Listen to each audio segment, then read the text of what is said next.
अऊज़ु बिल्लाहि मिनश्शैतानिर्रजीम बिस्मिल्लाहिर्रहमानिर्रहीम। सामीन व नाज़रीन, पिछली वीडियो में शिया और गैर शिया कुतुब से मौला अली अलैहिस्सलातु वस्सलाम को नबी अलैहिस्सलातु वस्सलाम के सिवा तमाम अम्बिया और सहाबा कराम से अफजल साबित किया गया था। इस वीडियो में आपको कुरान और गैर शिया किताब से साबित करूँगा कि हज़रत उमर हज़रत अली अलैहिस्सलातु वस्सलाम से अफजल तो दूर की बात बराबर भी नहीं है। जैसा कि कुरान में सूरह ज़ुमर की आयत 9 में अल्लाह रब्बुल इज़्ज़त इरशाद फरमाता है, कुल हल यस्तविल लज़ीना यालमूना वल्लज़ीना ला यालमूना।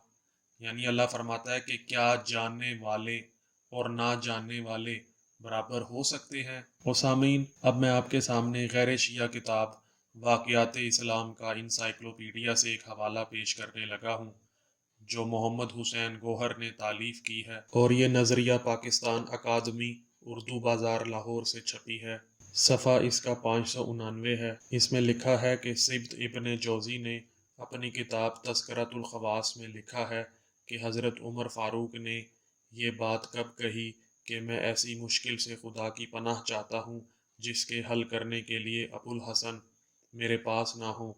इसकी वजह अहमद ने अपनी किताब फ़ज़ाइल में लिखी है कि कैसर रूम ने चंद सवालात लिखकर हज़रत उमर के पास भेजे, लेकिन आप और दीगर सहाबा जवाब दे न सके। बिल आखिर वो सवाल हज़रत अली अलैहिस्सलातु वस्सलाम के पास आए तो आपने बग़ैर देर किए मुख्तसर वक्त में तमाम सवालात के जवाब इरशाद फरमाए। सवाल ये थे, इब्न मुसय्यब का कहना है कि बादशाह रूम ने लिखा कि ये ख़त है बादशाह रूम कैसर बनिल असज़र का हज़रत उमर की जानिब। अम्मा बाद मैं ख़त भेज रहा हूँ और उसमें चंद सवाल भी हैं। बराह करम मुझे इनके जवाबात इरसाल फरमाएँ। सवाल ये हैं, वो कौन सी चीज़ है जिसे खुदा ने पैदा नहीं किया? वो कौन सी चीज़ है जिसे खुदा नहीं जानता? वो कौन सी चीज़ है जो खुदा के पास नहीं है? वो कौन सी चीज़ है जो सब के सब बाल हैं? वो कौन सी चीज़ है जिसका सिर्फ मुंह ही मुंह है? वो कौन सी चीज़ है जिसके सिर्फ पाँव ही पाँव हैं? वो कौन सी चीज़ है जिसकी सिर्फ आंखें ही आंखें हैं? वो कौन सा शख्स है जिसका ख़ानदान नहीं? वो कौन सी चीज़ है जो शिकमे मादर में नहीं रही? वो कौन सी बेजान चीज़ है जो सांस लेती है? नाकूस की आवाज़ का मायने क्या है? वो कौन सी चीज़ है जिसने एक मर्तबा परवाज़ किया? वो कौन सी चीज़ है जिस पर एक बार सूरज चमका? वो कौन सा दरख्त है जिसके साया को तेज़ रफ्तार सवार 100 साल दौड़कर भी अबूर नहीं कर सकता? वो कौन सा दरख्त है जो धूप और पानी का मोहताज नहीं? दुनिया में उसकी मिसाल क्या है? जन्नत के बर्तन जिनमें मुख्तलिफ़ किस्म के खाने होते हैं एक दूसरे से मिलते हैं, दुनिया में उसकी मिसाल कैसी है? जन्नत के सेब से हुरान बरामद होंगी, लेकिन इसमें ज़र्रा बराबर कमी भी वाक़या नहीं होगी। दुनिया में उसकी मिसाल क्या है? दुनिया में मौजूद शय कौन सी है कि दुनिया में लोगों के लिए, आखिरत के लिए एक शख्स के लिए होगी? और आखिरी सवाल, बहिश्त की चाबियाँ क्या हैं? जब ये सवाल हज़रत उमर ने सुने तो फरमाया, अली, आप इन सवालों के जवाब लिखें। बिल आखिर हज़रत अली अलैहिस्सलातु वस्सलाम ने इसके जवाब में लिखा, बिस्मिल्लाहिर्रहमानिर्रहीम, अम्मा बाद, तेरा ख़त मौसूल हुआ और मैं अपने रब की अता करदा ताकत और उसके रसूल की बरकत से तुझे जवाब, वो चीज़ जो मखलूक नहीं, वो शरीक खुदा है कि जिसको अल्लाह ने खल्क ही नहीं फरमाया। वो चीज़ जिसका खुदा से ताल्लुक़ ही नहीं, वो तुम्हारी ये बात है कि खुदा का बेटा है, हालांकि खुदा का ना कोई बेटा है और ना उसके साथ कोई माबूद है और ना वो किसी का बाप है और ना ही बेटा है। वो चीज़ जो अल्लाह के पास नहीं, वो जुल्म है, क्योंकि खुदा फरमाता है, तेरा रब अपने बंदों पर जुल्म नहीं करता। वो चीज़ जो सिर्फ बाल ही बाल हैं, वो हवा है। वो चीज़ जिसका सिर्फ मुंह ही मुंह है, वो आग है। वो चीज़ जिसके सिर्फ पाँव ही पाँव हैं, वो पानी है।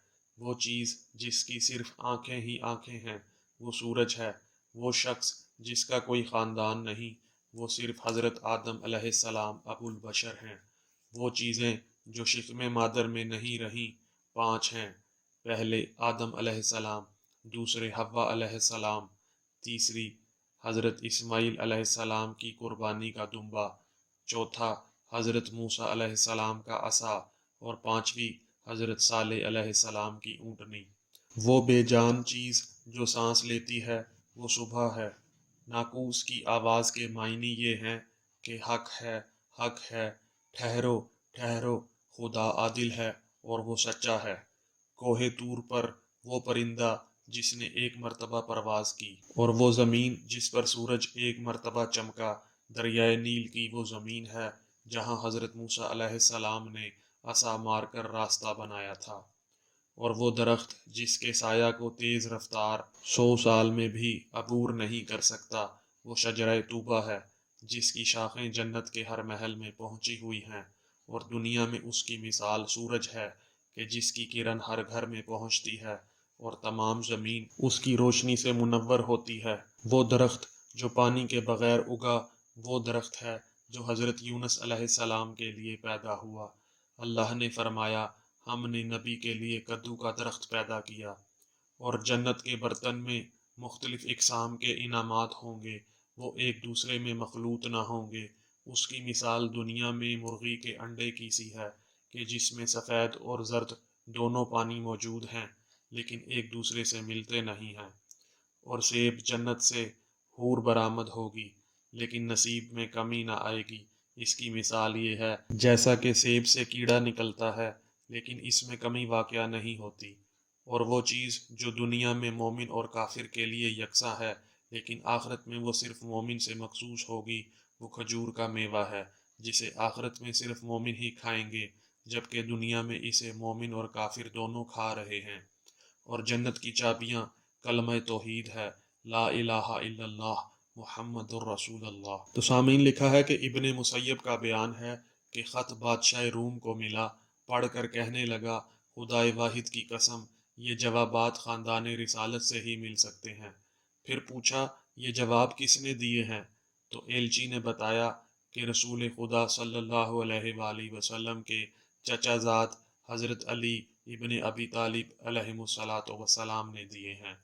اس کے بعد کیسر روم نے حضرت علی علیہ السلام کو یہ خط لکھا جس کا مضمون یہ ہے، سلام علیکہ، مجھے آپ کا بھیجا ہوا جواب موصول ہوا۔ وہ پڑھ کر مجھے یقین ہو گیا کہ آپ اہل بیت نبوت ہیں اور رسائل کا خزانہ ہیں، حقیقی شجاعت اور علم کے وارث ہیں۔ میری خواہش ہے مجھے مذہب اور دین کی مزید معلومات بھیجیں، اور خاص طور پر مجھے روح کی وضاحت فرمائیں جس کا ذکر اللہ نے قرآن مجید میں ان الفاظ سے فرمایا ہے، اے نبی صلی اللہ علیہ وآلہ وسلم، لوگ روح کے بارے میں تجھ سے پوچھتے ہیں تو انہیں بتا دو کہ روح میرے پروردگار کا امر ہے۔ یہ روح کیا چیز ہے؟ تو مولا علی علیہ السلام نے فرمایا، اما بعد، روح ایک نورانی نقطہ ہے اور غیر مرئی مخلوق ہے جس کو اللہ نے اپنی قدرت کاملہ سے خلق فرمایا ہے اور اس سے نکال کر اپنی ملکیت میں رکھا ہے، اور یہی روح ہی اصل میں ہر چیز کا سبب زندگی ہے، اور ذی روح تک ایک وقت مقررہ تک امانت ہے۔ جب اس کی مدت مکمل ہوتی ہے تو خدا اسے واپس کر لیتا ہے۔